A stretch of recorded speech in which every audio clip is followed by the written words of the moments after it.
How do we know the Earth is not flat?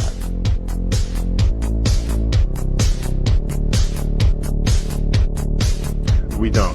It's flat. Flat, flat, flat, flat, flat, flat, flat, flat. So how do we know the Earth is not flat?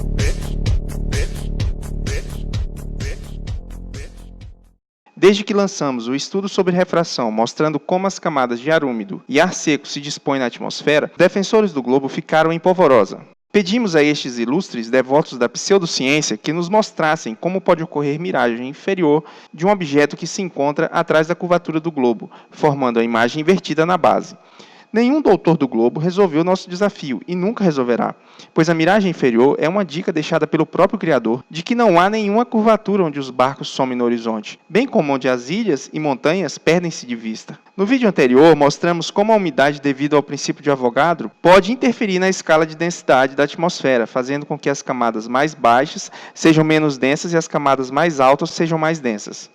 Mostramos ainda matematicamente que a variação de densidade das camadas devido à umidade poderia suplantar em quase 2 vezes a variação da densidade devido à pressão atmosférica. No entanto, não é a matemática que nos garante que as camadas mais densas vão muito além de uma simples capinha no asfalto quente, mas é a observação, como esta ponte filmada por mim, estando ela por completo no alto dos seus 25 metros, toda ela com miragem inferior. A ponte com miragem inferior está nos dizendo, não pela matemática, mas pela realidade observada, qual a disposição das camadas. Se o alto da ponte não estivesse no mais denso e o seu baixo no menos denso, jamais se poderia formar a miragem inferior em toda a sua extensão. Ninguém ensinou nas escolas que as camadas mais densas chegam até as nuvens. O lugar comum é dizer que apenas uma faixa pequena sobre o asfalto é aquecida, por isso naquela pequena camada o mais denso ficou sobre o menos denso. Pois bem, hoje vamos mostrar como que as camadas mais densas, que falamos no último vídeo, vão muito além de uma mera capinha aquecida sobre o asfalto, muito além dos 25 metros de uma ponte, mas pode chegar às nuvens, como de fato dissemos no vídeo anterior. A umidade se concentra fortemente até os 2 km de altitude, e pelo princípio de Avogadro, sabemos que as camadas mais baixas se tornam menos densas e as mais altas mais densas. Estas nuvens com miragem inferior são a prova inexorável desta realidade. As miragens inferiores só podem ocorrer com a luz propagando do mais denso para o menos denso. Isto é inegável e nenhuma matemática da Terra esférica pode anular esta realidade, observada corriqueiramente nos barcos sumindo no horizonte, nas ilhas e, como podemos ver, até as nuvens denunciam o real padrão das camadas. Com as camadas mais densas em cima e as menos densas embaixo, nenhum objeto pode subir no horizonte devido à refração.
Agora vejamos como é impossível, utilizando as camadas do globo, as nuvens formarem miragem inferior.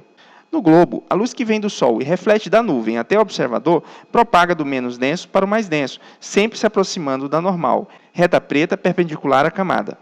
É impossível formar a miragem inferior na nuvem com as camadas do globo, mais denso embaixo e menos denso em cima. Lembre-se de que é com este falseamento das camadas que no globo se elevam os objetos, quando são vistos abaixo da suposta curvatura. Na Terra plana, a observação está em perfeita sintonia com o modelo.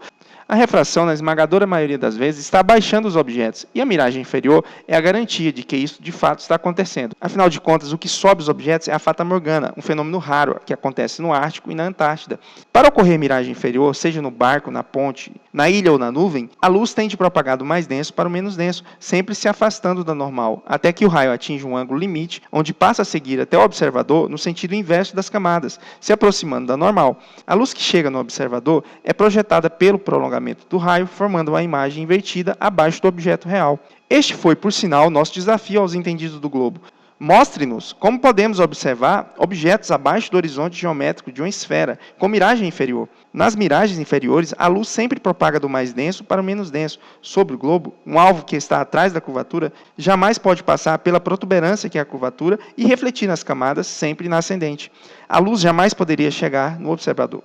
Ademais, talvez o que seja mais bizarro e insano em tudo isto é que a imagem, para ser projetada na base do objeto, deveria passar por dentro da Terra, conforme o destaque da linha tracejada. O desafio está de pé, mas sabemos que é insolúvel, pois a miragem inferior foi o escudo da verdade que o próprio Criador dos céus e da terra colocou por meio de sua onisciência, a fim de que os homens possam livremente escolher a verdade e rejeitar a mentira sobre a sua criação.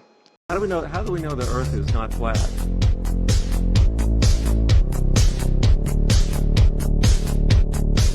We don't. It's flat.